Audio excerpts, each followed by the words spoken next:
காங்கிரஸ் அரசாங்கத்திலேயே காங்கிரஸ் தலைவர்களிலேயே அதிகமாக சுப்ரீம் கோர்ட்டில் மன்னிப்பு கேட்டு கண்டனம் வாங்கிய ஒரே நபர் ராகுல் காந்தி. ஏன்னா அவர் இந்திய தாய்க்கு பிறக்கல, அவர் பிறந்தது அந்நிய தாய்க்கு.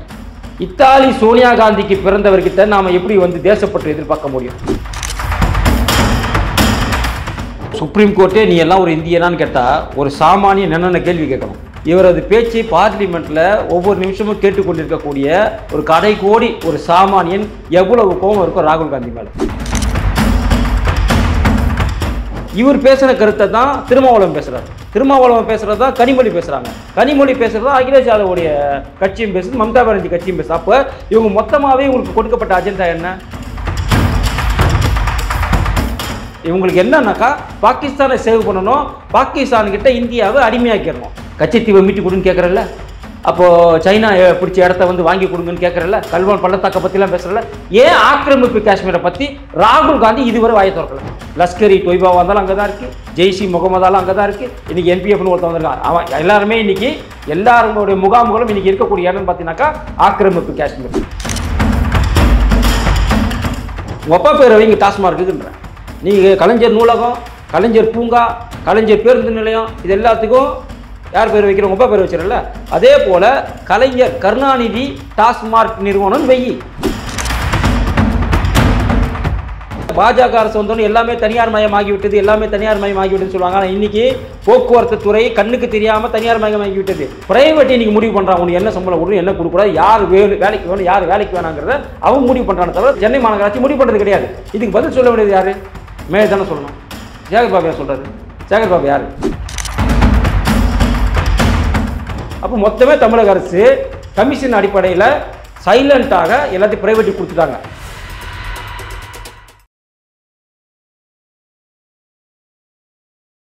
இளையவாறு நேயர்களுக்கு வணக்கம். இன்றைய சிறப்பு விருந்தினர் பாஜக மாநில பேச்சாளர் ஃபைட் சதீஷ் அவர்கள் தான். நான் வணக்கம்ண்ணா. வணக்கம். வணக்கம். எப்படி இருக்கீங்க? நல்லா இருக்கேன். ஓகேண்ணா. நான் சமீபத்தில் பார்த்து இப்போ நம்ம ராகுல் காந்தி அவர்களோட பேச்சு சுப்ரீம் கோர்ட்டே என்ன சொல்லிருக்காங்கன்னா, நீங்களாம் ஒரு இந்தியனா அப்படின்னு கேட்டிருக்காங்க.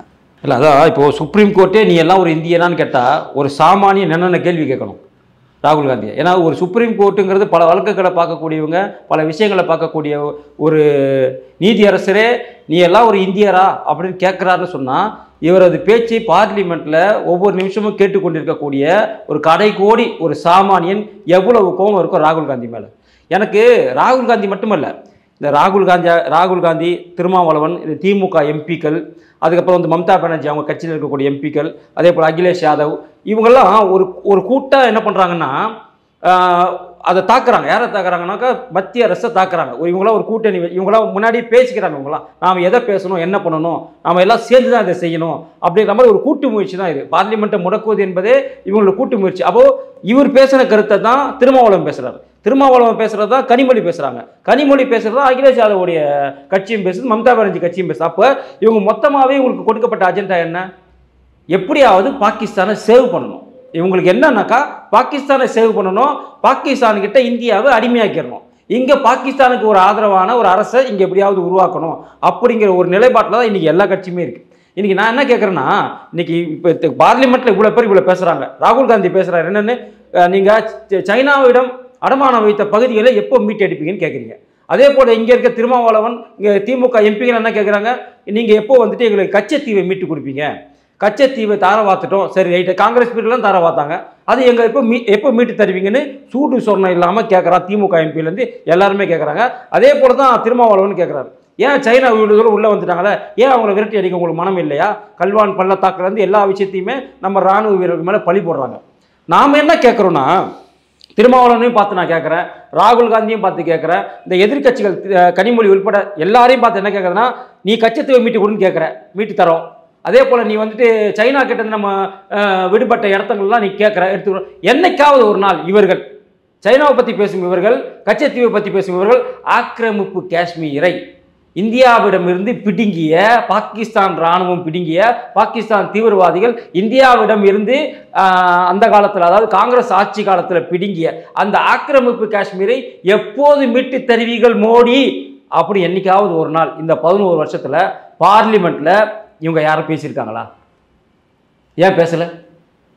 கச்சத்தீவை மீட்டு கொடுன்னு கேட்குறல்ல, அப்போது சைனா பிடிச்ச இடத்த வந்து வாங்கி கொடுங்கன்னு கேட்குறல, கல்வான் பள்ளத்தாக்கை பற்றிலாம் பேசுகிறல. ஏன் ஆக்கிரமிப்பு காஷ்மீரை பற்றி ராகுல் காந்தி இதுவரை வாயை திறக்கல? ஆக்கிரமிப்பு காஷ்மீரை இந்த மோடி அரசாங்கம் ஏன் மீட்கவில்லை அப்படின்னு இது வரைக்கும் கேட்கல. இனி கேட்டிருக்கணும்ல. நீ உண்மையான இந்திய குடிமகன், நீ உண்மையிலேயே இந்தியா மீது பற்றுதல் கொண்டவன், இந்தியாவின் இறையாண்மைக்கு நீ எப்போதுமே ஊறு விளைக்காத ஒரு நல்ல குடிமகன் என்றால் நீ என்ன கேட்டுக்கணும்? கச்சத்தீவையாவது ஒப்பந்தம் போட்டு கொடுத்துட்டீங்க, அதாவது சட்டப்படி ஒப்பந்தம் போட்டு கொடுத்துட்டீங்க. சைனா ஆக்கிரமிப்பு பண்ணது உங்களுடைய ஆட்சியில், அது உங்களுடைய ஆட்சியில். அதே போல் காஷ்மீரை நம்ம ஒப்பந்தம் போட்டு கொடுக்கல, ஆக்கிரமிப்பு காஷ்மீரை. அவன் உள்ள போருக்கு வரும்போது நீங்கள் தோற்றத்தின் விளைவு அவன் அந்த இடத்த அப்படியே பிடிச்சி வச்சுக்கிட்டான்.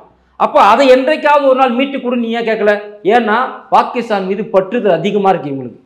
மீட்டு கொடுன்னு கேட்டுட்டாக்கா உடனே மீட்பதற்கு தயாராக இருக்கிறது மோடி அரசாங்கம், வீரமிக்க அரசாங்கம். நீ கேள, நாளைக்கு பார்லிமெண்ட்ல திருமாவளவனை கேட்க சொல்லுங்க, ஆக்கிரமிப்பு காஷ்மீரை மீட்டு கொடுன்னு சொல்லுங்க, நான் பார்க்கலாம். சொல்லுவார் அவரு? அவ்வளோ ஆண்மை இருக்கு அவருக்கு? சொன்னா விட்டுருவாங்களா அவரை? ஏன்னா அவர் ஓட்டு வங்கி அரசியல் செய்வதனால, இஸ்லாமியர்கள் ஓட்டு வேணுங்கிறதுக்காக அவர் செய்யக்கூடிய நாடகம் தான் இது. அதனால தான் அவர் என்ன பண்றாரு, ஆக்கிரமிப்பு காஷ்மீரை பற்றி அங்கே பேச மாட்டார். அதே போல ராகுல் காந்தியும் ஆக்கிரமிப்பு காஷ்மீரை பற்றி பேசினாக்கா எங்க அங்கேயும் நம்ம போய் போர் புரிய போறோமோ, அந்த மீட்பதற்கான போரை நம்ம துவங்கி விடுவோம்ன்ற பயத்துல இன்னைக்கு ராகுல் காந்தியும் ஆக்கிரமிப்பு காஷ்மீரை பற்றி பேச மாட்டேங்கிறாங்க, கனிமொழியும் பேச மாட்டேங்கிறாங்க. அப்போ யாருமே நீங்க ஆக்கிரமிப்பு காஷ்மீர்ன்ற பகுதியை பற்றி நீங்க பேச மாட்டீங்க சொன்னா ஏன்னா ஆக்கிரமிப்பு காஷ்மீர்ல தான் இந்தியாவுக்கு எதிராக செயல்படக்கூடிய அனைத்து தீவிரவாத முகாம்களும் அங்கதான் இருக்கு. லஷ்கர் இ தொய்பாவா இருந்தாலும் அங்கே தான் இருக்குது, ஜெய்ஷி முகமதாலும் அங்கே தான் இருக்குது. இன்றைக்கி என்பிஎஃப்னு ஒருத்தன் வந்திருக்கான், அவன் எல்லாருமே இன்றைக்கி எல்லாருடைய முகாம்களும் இன்றைக்கி இருக்கக்கூடிய இடம்னு பார்த்தீங்கன்னாக்கா ஆக்கிரமிப்பு காஷ்மீர். அங்கே போய் நம்ம போர் புரிஞ்சு அவங்களை துரத்திட்டா என்ன ஆகும்? இந்தியா மீது தாக்குதல் நடக்காது, இந்தியாவில் ஒரு குழப்பம் ஏற்படுத்தாது, அப்போ இந்தியா ஒரு அமைதி பூங்கா மாறிடும். அப்படி மாறக்கூடாது, இந்தியா எப்பவுமே நிம்மதியாகவே இருக்கக்கூடாது அப்படி நினைக்கிற பாகிஸ்தானுக்கு உதவி புரிவதற்காகத்தான் இன்னைக்கு இந்த திருமாவளவன்லேருந்து இன்னைக்கு ராகுல் காந்தி எல்லாருமே இன்னைக்கு பாகிஸ்தானுக்கு ஆதரவான ஒரு நிலைப்பாட்டை எடுத்ததுனால தான் இன்னைக்கு சுப்ரீம் கோர்ட் இவ்வளோ பெரிய ஒரு கண்டனத்தை தெரிவிச்சிருக்கு. சுப்ரீம் கோர்ட் இன்னைக்கு நேற்று மட்டும் கண்டனம் தெரிவிக்கல. யாருக்கு? ராகுல் காந்தி. சுப்ரீம் கோர்ட்டை கொஞ்ச நாளைக்கு முன்னாடி இவங்க தான் தலையில் தூக்கி வச்சு கொண்டாடினாங்க. எதுக்கு? கவர்னர் விஷயத்தில், ஜனாதிபதியை கேள்வி கேட்ட விஷயத்துல சுப்ரீம் கோர்ட் நடுநிலையாக செயல்பட்டது, சூப்பர் சுப்ரீம் கோர்ட் அப்படிலாம் பேசின இவங்க இன்னைக்கு இதே சுப்ரீம் கோர்ட் தான் ராகுல் காந்தியை கண்டிச்சிருக்கு. நீங்க ஏன் அதை ஏத்துக்க மாட்டேங்கிறீங்க? ராகுல் காந்தி என்னைக்கு மட்டுமா கண்டிச்சிருக்கு? ரஃபேல் போர் விமானத்துல எங்களுக்கு ஊழல் நடந்ததுன்னு சொன்னது யாரு? ராகுல் காந்தி. அப்பயும் அது ஊழல் நடக்கலன்னு நிரூபிச்சதுக்கு அப்புறம் சுப்ரீம் கோர்ட் கண்டனம் யாருக்கு? ராகுல் காந்திக்கு தெரிவிச்சது. அதே போல 1,75,000 கோடி மத்திய கணக்குத்துறை தவறு நடந்து விட்டதுன்னு சொல்லிச்சே தவிர ஊழல் நடந்து விட்டதுன்னு சொல்லலை. இவர் ஊழல் என்று சொன்னதால அதுவும் சுப்ரீம் கோர்ட்டுக்கு போய் சுப்ரீம் கோர்ட் கண்டனத்துக்குள்ளானார் ராகுல் காந்தி.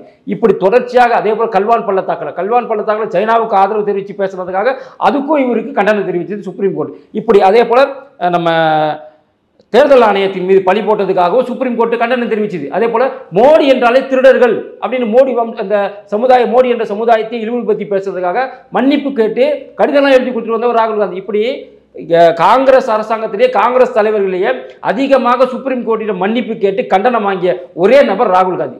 ஏன்னா அவர் இந்திய தாய்க்கு பிறக்கல, அவர் பிறந்தது அந்நிய தாய்க்கு. இத்தாலி சோனியா காந்திக்கு பிறந்தவர்கிட்ட நாம எப்படி தேசப்பற்று எதிர்பார்க்க முடியும்? அவர் எப்படி இந்தியாவுக்கு பற்றுதலாக இருப்பார்? அவருக்கு இரட்டை குடியுரிமை இருப்பதாக கூட ஒரு தகவல் இருக்கு. அவர் இந்தியாவிலேயும் குடியுரிமை வச்சிருக்கிறாரு, வெளிநாட்டிலையும் குடியுரிமை வச்சிருக்கிறாருன்னு சொல்லி இரட்டை குடியுரிமை இருப்பதாக தகவல் இருக்கும்போது அவர்கிட்ட நீங்கள் எப்படி இந்தியா மீது நீங்கள் பற்றுதலாக இருந்து நம்ம சொல்ல முடியும்? அவருக்கு பற்றுதல் என்பது இந்தியா மீது கிடையாது, பாகிஸ்தான் மீது அதிக பற்றுதல் கொண்டதன் காரணமாகத்தான் இன்னைக்கு பாகிஸ்தான் ஊடகங்கள் எல்லாமே ராகுல் காந்தி வாழ்க, ராகுல் காந்தி வாழ்க, இந்திய ஊடகங்கள் எல்லாமே மோடி வாழ்கன்னு சொல்றாங்க. அப்ப என்ன அர்த்தம்? இந்தியாவில் ராகுல் காந்தியை ஏற்றுக்கொள்ளலை, ராகுல் காந்தி ஒரு தேச விரோதி, தேச துரோகின்னு தெரியும். ஆனா இந்தியாவில் பாகிஸ்தானுக்கு ஆதரவாக ராகுல் காந்தி பேசுவதனால பாகிஸ்தான்ல ராகுல் காந்தி ஹீரோவா தெரிகிறார். இதுதான் இந்த நிலைப்பாடு. அப்போ ராகுல் காந்தி என்பவர் என்னைக்குமே இந்தியாவுக்கு விசுவாசமாக இருந்தது கிடையாது, அந்த குடும்பமே இந்தியாவுக்கு விசுவாசமாக இருந்தது கிடையாது. அதனால தான் குடும்பத்தில் பார்த்தீங்களா ஒவ்வொருத்தரும் எப்படி இறக்குறாங்க பார்த்தீங்களா? அப்போ இந்தியாவுக்கு செய்யும் துரோகத்தின் விளைவு அந்த கர்மா தான் இவங்களுக்கான தண்டனையை பெற்றுக் கொடுக்கிறது. அது இந்திரா காந்தியாக இருந்தாலும் சரி, ராஜீவ் காந்தியாக இருந்தாலும் சரி. ஆனால் இப்போ தமிழகத்தில் தொடர்ச்சியாக ஆணவ கொலைகள் நடக்குது, சாதி ரீதியான கொலைகள் நடக்குது, அதிகாரிகள் மேலே. இப்போ இன்றைய தினம் கூட எஸ்ஐ அவர்களை கொண்டிருக்காங்க. ஆனால் முதல்வர் அவர் என்ன சொல்கிறாருன்னா சட்டம் ஒழுங்கு நேரடி பார்வையில் இருக்குன்னு சொல்கிறாரு. எப்படி பார்க்குறீங்க? இல்லை, முதல்வருக்கு இப்போ என்ன வேலைன்னா எல்லா திட்டத்துக்கும் அவர் பேரை சூட்டிடணும், எல்லா திட்ட பயனாளிகளுக்கும் அவர் பேரை சுட்டணும், எல்லா முயற்சிகளுக்கும் அவர் பேரை வச்சிடணும். அப்போ நான் என்ன கேட்குறேன்னா, இந்த மாதிரி கொலை கொள்ளைகளுக்கும் உங்களுடன் ஸ்டாலின் நீங்கள் அதையும் பேர் வச்சிங்க. இந்த கொலை உங்களுடன் ஸ்டாலின் இருப்பதால் தான் நடந்தது. இன்னைக்கு அந்த உடுமலைப்பேட்டையில் நடந்ததுன்னு நினைக்கிறேன். ஒரு எஸ்ஐ போகிறாரு, அவருக்கு தெரியும் அங்கே சண்டை நடக்குது, 3 பேருக்குள்ள அடிச்சுன்னுக்கிறாங்கன்னு, ஒரு வெப்பன் கூட இல்லாமல் எப்படி போவார்? ஒரு வெப்பன் கூட இல்லாமல் போகிறாரு. அவரை துரத்தி வெட்டி கொலை பண்ணியிருக்கிறாங்க அவர். அப்போது இங்கே தமிழகத்தில் இருக்கக்கூடிய குற்றவாளிகளுக்கு என்ன ஒரு தைரியம்னா, நாம் தப்பு செஞ்சுட்டு உள்ளே போனால் விரைவில் ஜெயிலேருந்து வெளியே வந்துடலாம். அதுக்கு உதாரணம் ஆம்ஸ்ட்ராங் கொலை வழக்கு 26 பேர் சிறைக்கு சென்றாங்க. குண்டாஸ் அடித்தாங்க. குண்டாஸ் அடிச்சது காவல்துறை தான். இன்றைக்கி அந்த குண்டாஸை ரத்து பண்ணி உத்தரவிட்டு இருக்குது யார்? கோர்ட்டு. அப்போ அந்த கோர்ட்டுக்கிட்ட நீங்கள் உங்கள் சைடில் இருக்கக்கூடிய வாதங்களை சொல்லலையா? அப்போது தமிழக காவல்துறை அவங்களுக்கு எதிர்ப்பு தெரிவிக்கலையா? அப்போ தமிழக பப்ளிக் ப்ராசிக்யூட்டர் எதிர்ப்பு தெரிவிக்கலையா? நீங்கள் எதிர்ப்பு தெரிவிக்கலைனா தான் கோர்ட் வந்து அதை ரத்து பண்ணும். நீங்கள் எதிர்ப்பு தெரிவித்து வாதம் செஞ்சால் என்ன நடக்கும்? எந்தெந்த விஷயத்துக்கெல்லாம் சுப்ரீம் கோர்ட் போகிறீங்கல்ல, ஒன்றுமே இல்லாத ஒரு சப்பா மேட்டருக்கெல்லாம் சுப்ரீம் கோர்ட்டில் போய் வக்கீலை வச்சு ஒரு நாளைக்கு 10 லட்சம் கொடுத்து வாதாட தெரியுது உங்களுக்கு. அப்போ இந்த மாதிரி கொலை வழக்குக்கெல்லாம் நீங்கள் என்ன பண்ணியிருக்கணும்? வாதாட வேணாம். கோர்ட்டு உத்தரவு கொடுக்குதுன்னா அதை ரத்து பண்ணுறதுக்கான சட்ட நெறிமுறைகளை எடுக்க வேண்டாமா? எதுக்கோ சட்ட வழிவகை பண்ணுறீங்க, சுப்ரீம் கோர்ட்டுக்கு போகிறீங்க. இந்த மாதிரியான முக்கிய கொலை சம்பவங்களுக்கெல்லாம் அவங்களுக்கு வந்துட்டு குண்டாஸை ரத்து பண்ணுறாங்க சொன்னால் அதுக்கு தமிழக அரசு என்ன பண்ணியிருக்கணும்? அப்போ குற்றவாளிகளுக்கு பயம் இல்லை. நம்ம குண்டாஸ் போட்டால் கூட நம்ம குண்டாஸை ரத்து பண்ணிடலாம். 63 பேர் கொண்டாங்க கள்ளச்சாராய வழக்கில். இன்றைக்கி வெளியே சுற்றுறான். 63 பேரை கொண்டுட்டு 1 வருஷம் கூட உள்ளே இல்லாமல் நீங்கள் வெளியே சுற்றுறான்னு சொன்னால் அப்போ அவங்களும் என்ன எப்படி இருக்கும்? பயம் எப்படி இருக்கும்? சுதந்திரமாக தான் தெரிவான். அப்போ பயம் என்பது இந்த ஆட்சி 4 வருஷம் ஆட்சியில் குற்றவாளிகளுக்கு, ரவுடிகளுக்கு, போதைப் பொருள் கடத்துபவர்கள், சாராயம் காய்ச்சுபவர்களுக்கெல்லாம் இன்றைக்கி கிடையாது. பயம் என்பது விட்டு போயிடுச்சு. இப்போ போனால் வெளியே வந்துடலாம். எதிர்ப்பு தெரிவிக்காது இந்த அரசு, எதிர்ப்பு தெரிவிக்காது இந்த காவல்துறை அப்படிங்கிறத ரொம்ப தெளிவாக இருக்கிறாங்க. அதனால தான் இந்த மாதிரி குற்றச்சம்பவங்கள் தமிழகம் முழுக்க நடக்குது. ஆனால் இப்போ தமிழ்நாடு அரசு திட்டத்திலலாம் வந்து உயிரோட இருக்கவங்க ஃபோட்டோலாம் போடக்கூடாது அப்படின்னு சொல்லியிருக்காங்க. நான் என்ன சொல்கிறேன், உங்கள் அப்பா பேரை வைங்க டாஸ்மார்க்குன்றேன். நீங்கள் கலைஞர் நூலகம், கலைஞர் பூங்கா, கலைஞர் பேருந்து நிலையம், இது எல்லாத்துக்கும் யார் பேர் வைக்கிறோம்? உங்கள் அப்பா பேர் வச்சிடல. அதே போல் கலைஞர் கருணாநிதி டாஸ்மார்க் நிறுவனம் வெயி, மு.க. ஸ்டாலின் டாஸ்மார்க் நிறுவனம் வெயி, மணமகிழ் மன்றம் வைக்கிறீங்கல்ல, அதுக்கு பதில் ஸ்டாலின் மணமகிழ் மன்றம் வெயி. அப்போது சாராய கடைக்கெல்லாம் உங்கள் பேரை வைக்க மாட்டீங்களா நீங்கள்? அதாவது கக்கூசு பாத்ரூம்குலாம் நீ மிகப்பெரிய தலைவர் பேரையே உங்கள் ஒப்பம் பேரை வைய, அதில் கலைஞர் பேரை வை, ஸ்டாலின் பேரை வைய.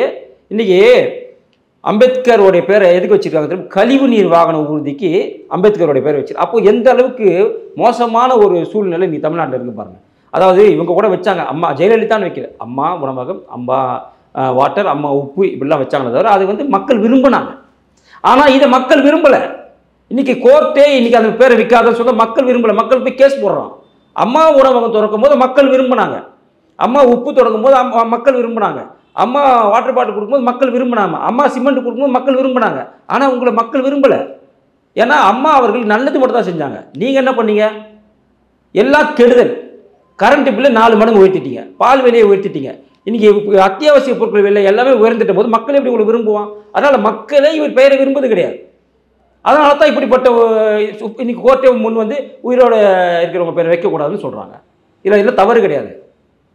ஆனால் நீங்கள் இது மாதிரி குற்றச்சாட்டு வந்து சொல்லிகிட்டே இருக்கீங்க. ஆனால் இன்றைய தினம் வந்து M.K. ஸ்டாலின் முதல்வர் என்ன சொல்கிறாருன்னா, இந்தியாவிலேயே முதல் பொருளாதாரத்தை இருக்கிறது நம்ம தமிழகம் தான் அப்படின்னு சொல்கிறாரு. ஆமாம், 11.9% வளர்ச்சி எட்டி இருக்கிறதா சொன்னாங்க. அதுக்கு காரணம் பாஜக அரசு தான். ஏன்னா பாஜக அரசு இந்த 6 வருஷத்தில் பார்த்தா 20 லட்சம் கோடிக்கான திட்டங்களை வந்து பாஜக அரசு கொடுத்துருக்கு தமிழக அரசுக்கு. அதன் விளைவாகத்தான் இன்றைக்கி இவங்க 11.7% நாங்கள் தொட்டு இருக்கிறோம் அப்படின்னு சொல்கிறாங்க. அதுக்கு முழுக்க அவங்க அரசு கிடையாது. பாஜக அரசு கொடுத்த மொத்த திட்டமும் இன்றைக்கி அவங்களுக்கு பயனுள்ளதாக அமைஞ்சிருக்கு. ஏன்னா ஒரு மாநில அரசு செய்ய வேண்டியது அனைத்தையும் இன்றைக்கி மத்திய அரசு செஞ்சுருக்கு. ஒரு மாநில அரசு வீடு இல்லாதவங்க வீடு கொடுக்கணும், அதை மத்திய அரசு பண்ணியிருக்கு. ஒரு மாநில அரசு மருத்துவ காப்பீடு திட்டத்தை கொடுக்கணும், அது மத்திய அரசு கொடுத்துருக்கு. ஒரு மாநில அரசு தண்ணி குடிநீர் இல்லாதவங்களுக்கு குடிநீர் சப்ளை பண்ணி கொடுக்கணும், அது ஜல்ஜீவன் திட்டத்தின் மூலம் மத்திய அரசு கொடுத்துருக்கு. ஒரு மாநில அரசு நல்ல ரோடு போட்டு கொடுக்கணும், அதை மத்திய அரசு 4700 கிலோமீட்டருக்கு ரோடு போட்டு கொடுத்துருக்கு. அப்போ ஒரு மாநில அரசு செய்ய வேண்டிய அனைத்தையுமே இன்னைக்கு மத்திய அரசு தமிழகத்துக்கு செஞ்சதன் விளைவாகத்தான் இந்த வளர்ச்சி. அப்போ மற்ற மாநிலங்களை விட அதிகமாக தமிழக அரசிற்கு மத்திய அரசு செய்துங்கிறதுக்கான உதாரணம் தான் இந்த வளர்ச்சி. அப்போ இது முழுக்க மத்திய அரசு தானே சாருமே தவிர ஸ்டாலின் அரசுக்கு அதுக்கு சம்மந்தமே கிடையாது. அப்படி ஸ்டாலின் அரசு செஞ்சிருந்ததுன்னு வச்சுங்களேன், எதுக்கு 9 லட்சம் கோடி கடன் வருது? இந்த பக்கம் 11.7% வளர்ச்சியை காட்டிட்டு இந்த பக்கம் 9 லட்சம் கோடி கடன் வைக்கிறீங்கன்னு சொன்னால் அப்போ இதில் என்ன பெருமைப்பட வேண்டியிருக்கு? கடனை வாங்கி ஒரு வளர்ச்சி தேவையா? அப்போ 20 லட்சத்துக்கும் மேற்பட்ட 20 லட்சம் கோடிக்கும் மேற்பட்ட நம்ம நலத்திட்டங்களை கொடுக்கலன்னு சொன்னாக்கா தமிழக அரசோட கதி என்ன இருக்கும்? 9 லட்சம் கோடிக்கு பதில் 18 லட்சம் கோடியாக மாறி இருக்கும். இவ்வளவு திட்டங்களை கொடுத்தே நீங்கள் வந்து 9 லட்சம் கோடி கடன் நீங்கள் வாங்குறீங்கன்னு சொன்னால் அப்போ எந்த மாதிரியான ஒரு நிதி சுமையில் இன்னைக்கு தமிழக அரசு இருக்குது? அப்போது இன்றைக்கி தொழில் வளர்ச்சி அதிகமானதுக்கு காரணம் பார்த்தீங்கன்னாக்கா இன்றைக்கி தொழில் முனைவோர்கள் நம்ம உருவாக்கியிருக்கிறோம். கிட்டத்தட்ட 5 கோடி பேருக்கு நம்ம முத்ரா வங்கி லோன் கொடுத்துருக்குறோம். 5 கோடி கணக்குகளுக்கு நம்ம கிட்டத்தட்ட 3300 கோடி நாம் கொடுத்துருக்குறோம். அதனால் அவங்க தொழில் பண்ணாங்க. அந்த தொழில் மூலம் அவங்க விரிவாக்கம் செய்கிறாங்க. அதனால் தமிழக அரசு பலனடைது. அதனால் இன்றைக்கி இந்த 11.7% வளர்ச்சி அவங்க காட்டுறாங்க. அது முழுக்க மத்திய மோடி அரசு தமிழகத்திற்கு கொடுத்த திட்டங்களால் தான் வந்ததே தவிர இதில் இவங்க ஒன்றும் பெருமை பற்றிக்கிறதுக்கு ஒன்றும் கிடையாது. ஆனால் தொடர்ந்து தமிழகத்தில் வந்து போராட்டங்கள்லாம் நடந்துக்கிட்டே இருக்குது. கிளர்ச்சிகள்லாம் பார்த்துட்டு இருக்கோம் நம்ம. அதே மாதிரியே சென்ட்ரலில் வந்து இந்த தினம் தூய்மை பணியாளர்கள் வந்து போராட்டத்தில் ஈடுபட்டிருக்காங்க. ஒரு வாரமாக கண்டினியூஸாக பண்ணிகிட்டு இருக்காங்க. பார்த்தீங்களா நீங்கள்? ஆமாம், எந்த ஊடகமும் இதை காட்டல. கிட்டத்தட்ட 2000 பேர் உட்காந்துருக்காங்க. ஒருத்தர் 2 பேர் கிடையாது. நம்ம தாம்பரம் மாநகராட்சி சென்னை மாநகராட்சியில் வேலை செய்யக்கூடிய தூய்மை பணியாளர்கள் மொத்த பேரும் அங்கே உட்காந்துருக்காங்க. ஏன்னாக்கா இதை வந்து அவங்க தனியாருக்கு கொடுக்குறாங்க. இவங்க என்ன சொல்லுவாங்க, பாஜக அரசு வந்தோன்னு எல்லாமே தனியார் மயமாகிவிட்டது, எல்லாமே தனியார் மயமாகிவிட்டதுன்னு சொல்லுவாங்க. ஆனால் இன்றைக்கி போக்குவரத்து துறை கண்ணுக்கு தெரியாமல் தனியார் மயமாகிவிட்டது. அதே போல் இன்றைக்கி நம்ம சுகாதாரத்துறை அப்படி தான் மாறி இருக்கு. ஏன்னு கேட்டாக்கா அதாவது ஒரு குறிப்பிட்ட கம்பெனிக்கு டெண்டர் கொடுத்துட்றாங்க. அவன் என்ன பண்ணுறான், குறைஞ்ச சம்பளத்துக்கு ஆளை வைக்கிறான். ஆனால் இங்கே ஆல்ரெடி 10,000 12,000 சம்பளம் வரவங்க இருக்கிறாங்க. அப்போ இவங்க அந்த சம்பளத்துக்கு வேலை செய்யும் போது அவன் அந்த சம்பளத்தை கொடுக்க மாட்டேங்கிறான். நீ இந்த சம்பளத்துக்கு வேலை செஞ்சால் செய், இல்லைனா செய்யாத. நீ செய்கிறா நான் இன்னொரு ஆளை வச்சுக்கிறேன் அப்படிங்கும் போது இப்போ பிரைவேட்டைசேஷன் ஆக்கிறது விளைவாக இந்த சென்னை மாநகரத்தை தூய்மைப்படுத்துவதற்காக இந்த பிரைவேட்டுக்கு கொடுத்துட்டாங்க. யாருக்கிட்டையுமே இதை கேட்கல. தாம்பரம் சென்னை மாநகராட்சியில் ஒரு தீர்மானம் கூட நிறைவேற்றாமல் தாண்டோண்டித்தனமாக இது பிரைவேட்டுக்கு கொடுத்ததன் காரணமாகத்தான் இன்னைக்கு இவ்வளவு விளைவு. அதே போல தான் நீங்கள் போக்குவரத்து துறையில் பார்த்தீங்கன்னாக்கா நீங்கள் இன்னைக்கு பர்மனெண்ட் ஊழியர்கள் யாருமே இன்னைக்கு கிடையாது. பர்மனெண்ட் ஊழியர்கள் ரிட்டையர்டாக பர்மனெண்ட் ஊழியர்களை இவங்க சேர்க்கறதே கிடையாது. இதை என்ன பண்ணிட்டாங்கன்னா இதையும் என்ன பண்ணிட்டாங்க, ஒரு பிரைவேட்டுக்கு கொடுத்துட்டாங்க. இந்த பிரைவேட்டில் என்ன பண்ணுறாங்கனாக்கா அவன் தான் கண்டக்டருக்கு சம்பளம் கொடுக்குறான். தமிழக அரசு கொடுக்கறது கிடையாது, பிரைவேட்டு கொடுக்குது இன்னைக்கு சம்பளம்.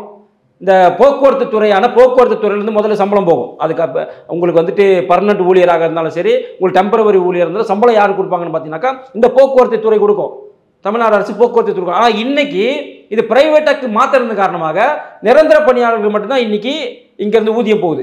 மீதி கான்ட்ராக்டர் இருக்கக்கூடியவங்களுக்கு ஒரு தனியார் கம்பெனி கொடுக்குது சம்பளத்தை. அப்போ இவங்க என்ன பண்ணுறாங்கனாக்கா இத்தனை பஸ்ஸு ஓடணும், எங்களுக்கு இவ்வளோ வருமானம் வரணும் அப்படின்னு ஒரு ஒப்பந்தத்தின் அடிப்படையில் பிரைவேட்டுக்கு கொடுத்ததுனால இன்னைக்கு பிரைவேட் என்ன பண்ணுறானாக்கா அந்த இப்போ புதுசாக போட்டிருக்காங்களே பஸ்ஸு அது எல்லாத்தையுமே அவன் கண்ட்ரோலுக்கு கொடுத்துட்டாங்க. அவன் கண்ட்ரோலுக்கு கொடுத்தனால அவன் என்ன பண்ணுறான், பிரைவேட்லேயே கண்டக்டர் டிரைவர்களை தேர்வு செஞ்சு அவன் வேலைக்கு அனுப்புகிறான். இந்த டிப்போவுக்கு நீ போ, இந்த ரூட்டை நீ ஓட்டு, இந்த ரூட்டில் நீ ஓட்டு, இந்த டிப்போவுக்கு நீ போ, இந்த டிப்போவை நீ எடுத்துக்க, இந்த டிப்போவை நீ எடுத்துக்க. இன்னைக்கு டிஎம் கையிலலாம் கண்ட்ரோல் கிடையாது. இன்னைக்கு வந்துட்டு போக்குவரத்து டைரக்டருக்குலாம் நீ கண்ட்ரோல் கிடையாது. இன்னைக்கு பிரைவேட் கிட்ட கண்ட்ரோல் போயிடுச்சு.